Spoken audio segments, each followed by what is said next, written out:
শুভ সন্ধ্যা বন্ধুরা। সন্ধ্যাবেলায় এক কাপ চা খেলাম আর পাপা দেখো এখানে পপকর্ন খাচ্ছে। তারপর বেরিয়ে পড়লাম পাপা আর আমি ঘুরু ঘুরু করতে।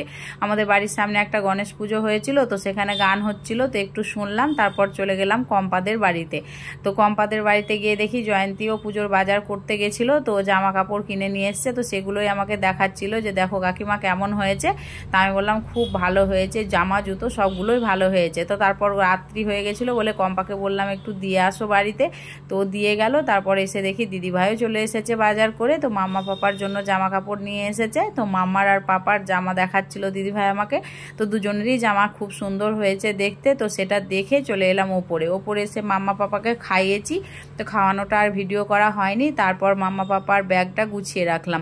আমি রাত্রেবেলায় মাম্মা পাপার ব্যাগ টিফিন সমস্ত কিছু গুছিয়ে রাখি, কারণ সকালবেলায় দুজনকে রেডি করতে অনেকটা লেট হয়ে যায়। তো সেগুলো গুছিয়ে রেখে বিছানাটা ভালো করে ঝেড়ে পেতে নিয়ে তোমাদের জানালাম টাটা।